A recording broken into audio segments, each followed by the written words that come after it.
Right, so we're taking second part of chapter 10, which is understanding and managing channel power. And we're now going to look at the flip side of power, and the other side is the concept of dependence. And so dependence recognize the fact that B, in order to have some influence, it depends more heavily on A. And the reason that it does is that it drives or creates more benefits, more satisfaction from A. And it has fewer alternative sources for that utility. So it means basically is that two factors come in. It is the value that that particular influencer has, and whether or not there are reasonable substitutes to that particular utility that they bring. And so the formula there is D equals U times S, so our dependence equals utility by alternative scarcity. Now, if you look at that calculation, the one thing that you look at more than anything else is it's a mathematical formula.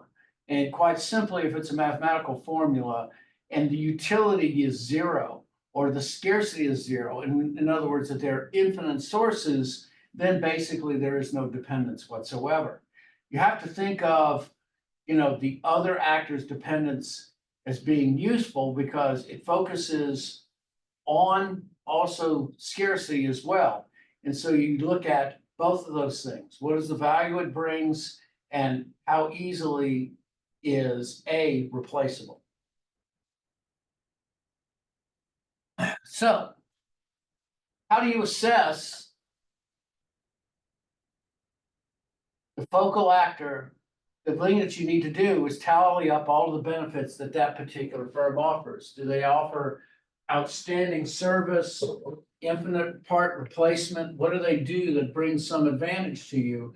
This is an example where steel has enormous power with their group because they create enormous benefits as well, even though there's plenty of different users or different brands that can compete with steel.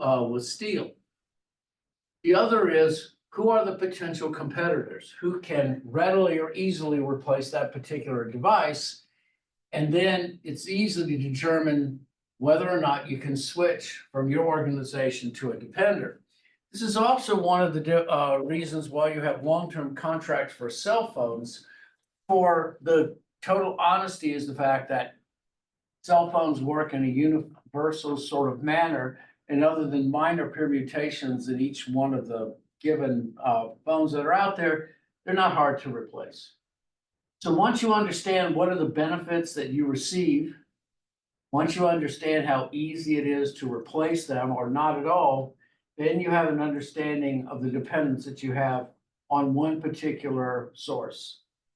So your analysis of that leads you to dependence. What are other ways of doing it? Well, there are other measuring sticks besides just scarcity and the value. One of the ways in which you can quantitatively define it is look at total market share. How much of that particular organization is directly relatable to the sales or profits for your particular organization? The higher the percentage, the higher the dependence your partner has on that particular brand. The problem is that it doesn't capture all of the benefits. It doesn't assess scarcity directly. It just uses it as a quantifiable measurement to have you understand how much of your profit depends on that particular group. One of the qualitative ways in which this can be measured is by what we call role performance. Role performance basically that means is that when we go through our given lives and in our positions in corporations, we have defined roles that we have to play. We are managers, we are assistants, we are warehouse staff. And what it basically means is that we perform our particular positions to a high rate of satisfaction. those that do it well and have service excellence, in other words, they provide great value to your organization and the role that they plays, they confer uniqueness or scarcity. And so beyond just merely the ability to furnish you with apples or oranges or bananas, they also do it at exactly the best time you need it, where the fruit is the freshest, has the longest shelf life. That is an example how role performance, the superior performance of your position, will actually create a scarcity. And the last is, of course, the bottom-up approach, and that's just taking the inventory of the 5 sources of power. And that basically measures to the extent where the target makes a change, and it varies, of course, with the level of dependence. And so we start out with the first way of being able to understand the benefits that they bring, whether or not they're scarce, how much of the percentage of sales or profits they give us, how well do they perform their jobs, and then we can always fall back on the 5 sources of power.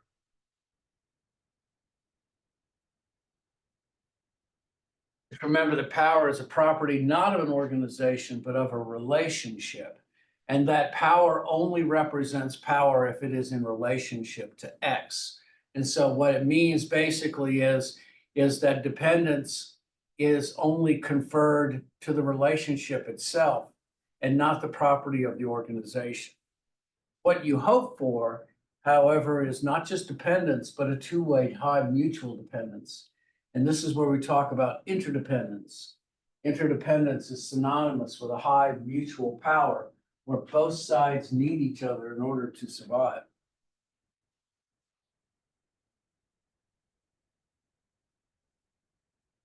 There's no way to particularly balance power, especially when channel members have strength as manufacturers, and then also they have strengths as independent retailers.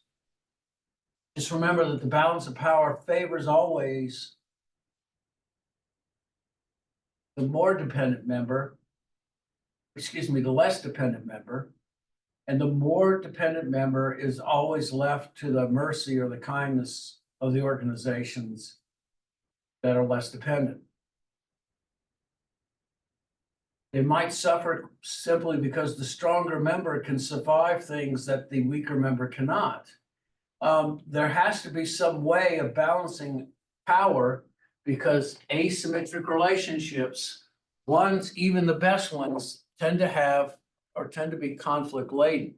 We cannot have high dependence with one single member, because unfortunately what happens is that individuals resent that imbalance of power and may find ways of acting out, even though the dependence and the balance of the superior member might be in many ways benevolent.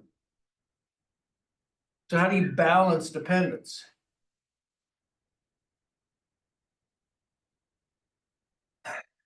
Well,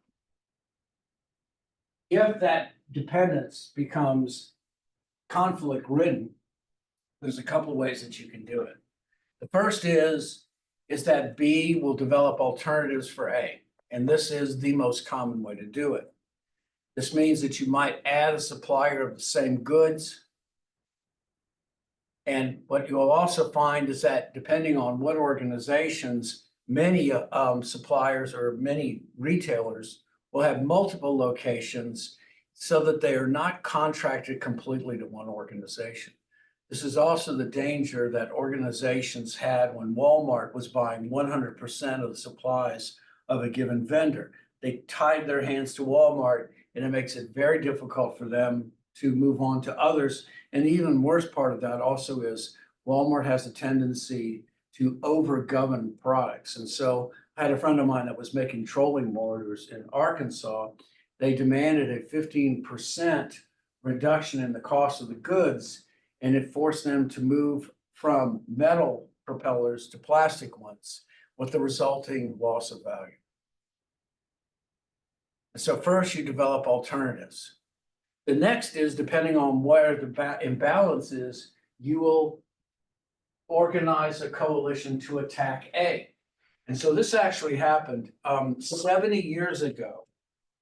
The General Motors decided that they were going to get rid of their business format franchise, not the business format, but trade name franchising that they had, move away and become totally vertically integrated, which meant that the GM companies, which would have been Chevrolet, Buick, Pontiac, and Cadillac, were all going to be owned by General Motors instead of an independent organization. What happened was the dealers got together, created an organized coalition. They demanded that they reverse the strategy, and GM eventually did. The biggest difficulty, of course, is that the GM Corporation, through the dealerships, were hundreds of thousands of members strong, and it would have caused a significant recession if all of those dealerships were to simply go away. The last is that you just exit the situation entirely and you no longer seek the benefits, you're getting out of the business and you're going somewhere else.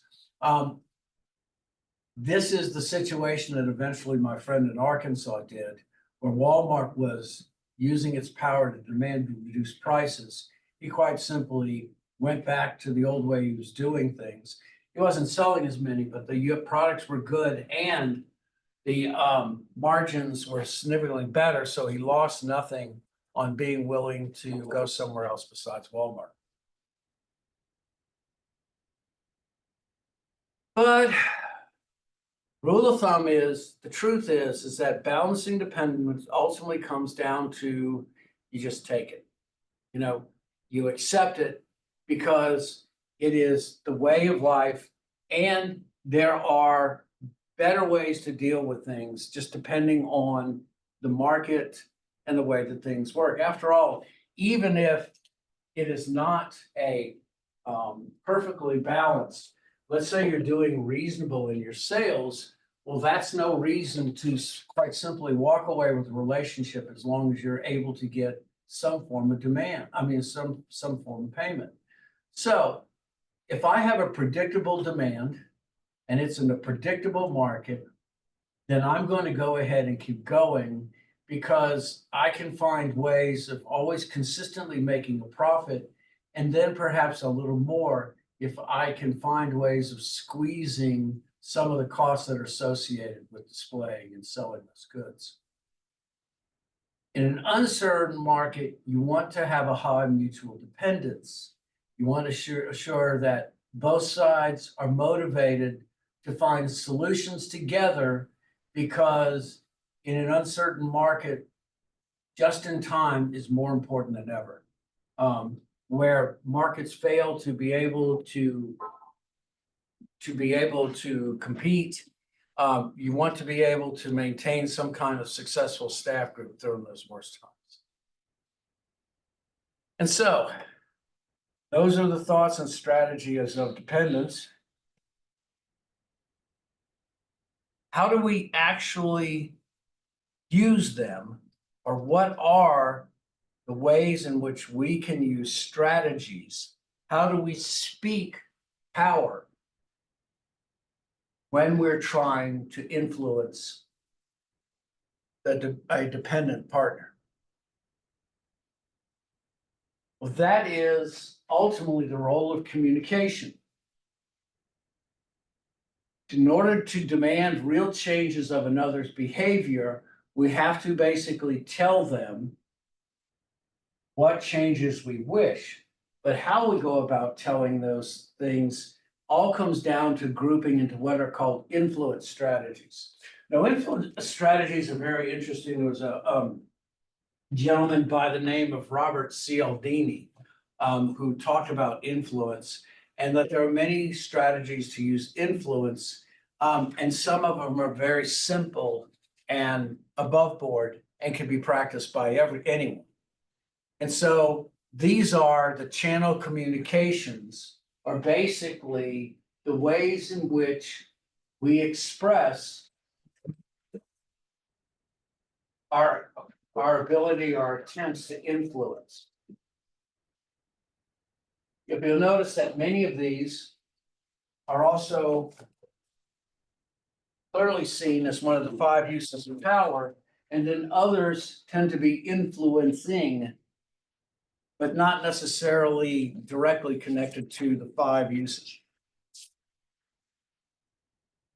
And so the first one, of course, is promise, which is reward power, which basically says, do what we wish and we will reward you. Threat is to simply say, if you don't do what we wish, we will punish you. And of course, those position powers are the last thing that we wish to do. Now, legalistic communication can be either considered to be legal logistic or traditional logistic. If it is do what you wish because you have agreed to do so, based around not a contract, but a verbal one, then this is traditional legitimate. If it is you have agreed to do so and signed a document, that is legal logistic power. Now, a request, it sounds silly. Please do what we wish, but you'd be very surprised at how strong a request is. If you go back and look at the work that Cialdini did, just like I talked about, in the 70s and 80s, he came up with excellent research on how to influence people.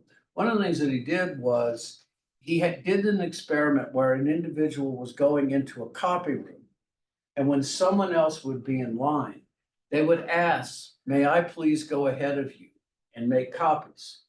If they were asked if there was a reason, the answer is, I need to make copies. And that was all that was said. And what Cialdini found is that over 3/4 of the individuals would allow another person to go ahead of them for no reason whatsoever, other than just simply asked, please. And so while it seems silly, a request is actually one of the opening salvos, especially when we're trying to be able to influence someone else. It's very strong, and sometimes you don't even have to say anything else. One of the things we teach in sales class, which would surprise you, is how to ask for an order. Because many a good salesperson, the very first times they get up and they are demonstrating and doing all the other wonderful things, forget to do that very simple thing of asking for the order. And so a request is many times the basis for going about and getting the kind of acquiescence that you're hoping. The information exchange is where you're carefully trying to lead the dependent down a given pathway. And then once you come up with a given solution, the expectation is that they would agree with you. So depending on how that worked, the information exchange, it was also called the barrier selling technique, if you were into that particular way of speaking. So the barrier selling technique would be like a general discussion, but the general discussion would usually stop at a certain point where you would have to accept a general fact, like, don't you love your children? That's the classic example. And of course, the answer is never going to be no. So once you answer that question, you're predated to step to the next step, which is, don't you want to provide for them in their growth in case you're not there? And of course, the answer is yes.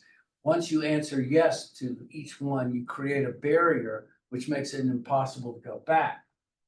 General information exchange is where you lay out the facts in a very objective way, to where you expect that this is the ultimate conclusion that any logical person would expect. Well, the problem with that is that everyone's not logical.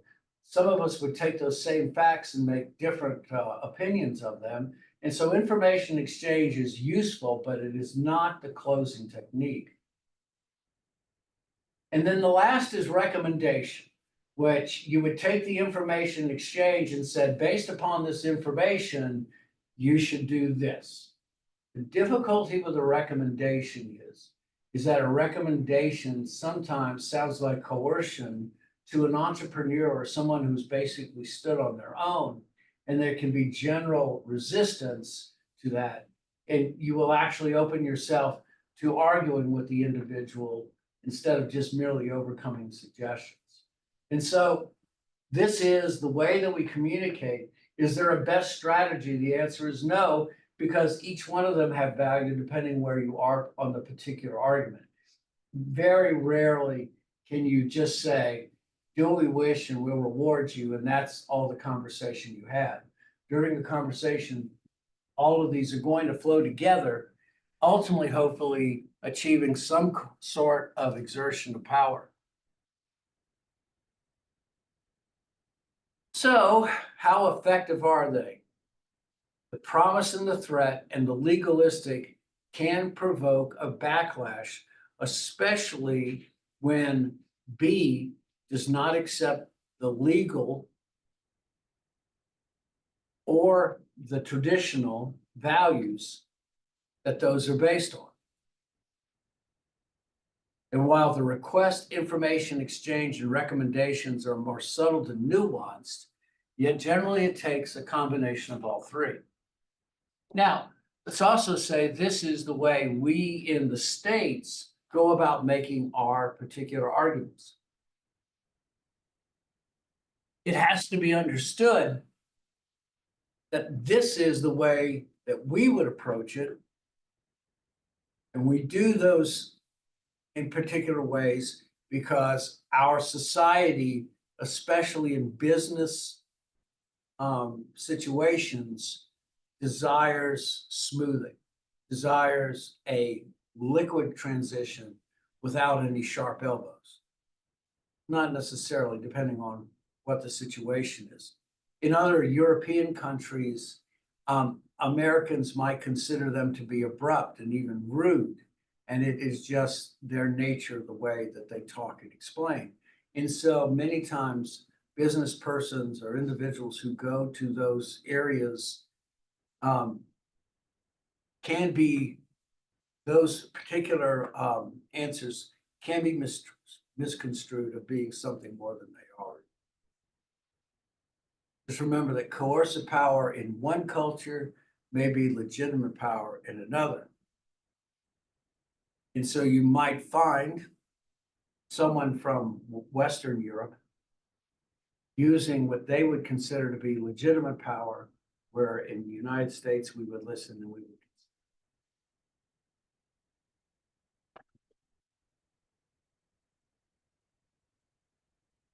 We also have to understand the concept of valence. Valence basically is positiveness or negativeness of which we frame an issue. Also, valence infers intensity as well, a positive intensity and a negative intensity as well. And so our ability to pursue positive benefits, the valence in the frame helps us to understand how do we speak the words that they can understand. Many times we have to be more subtle, have positive, but not as positive as you can. And so a positive valence or value, you can frame the question as if you take on the new product, you'll get a substantial additional marketing support. That is a positive influence strategy where you use positive valence. A negative valence could be considered not necessarily coercive because you're not necessarily taking something away. If you don't take on the new project, you won't get substantial marketing support. It is a different framing, almost a negative And so the valence, the value, but the strength of the framing of the issue. Do we want it pleasant or unpleasant? And that's what valence means. I, in terms of conditions, always am a firm believer of non-contingent over contingent. Contingent framing is saying, if then, if you take on your new product, then we will give you our Distributor of the Year award. It is a quid pro quo. It is a saying that a positive, if you do this, then you get this. It is a stimulus response sort of question, and one that I don't necessarily like because it reduces the better impact of them working for the award without understanding that they are. And so I'm not going to tell you you'll get Distributor of the Year award if you get it. But once you take it, then I will tell you. Then it becomes an award of benefit for positive actions. In a contingent condition, the way that you would answer that, someone would come up and say, congratulations, you're Distributor of the Year. The answer could be, that's only because I took on a new product line. There's nothing big about that. Allow a non-contingent, especially a Distributor of the Year, that has a much broader frame.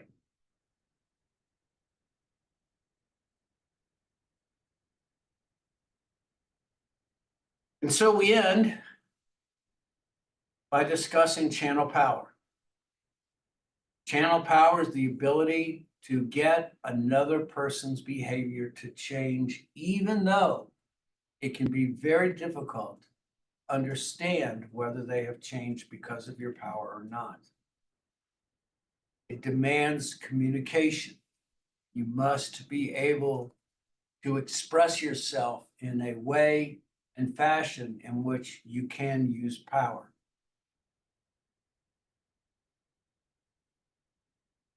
Even though they say contingent framing is usually inferior, in my practice it isn't.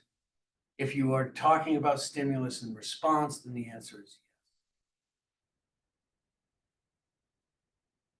yes. Excuse me. That was exactly what I said. Negative or contingent. If you're doing this, then it'll be fine. Positive or non-contingent framing maximizes the success. And just remember that because of interdependence and the strength of our members, it makes power a very critical feature in creating and maintaining positive relationships. Both the expert use to bring system advantages and to recognize the strengths of given members and how we can go about managing them to our best. Okay, we're done with chapter 10. So I will post these over the Easter weekend.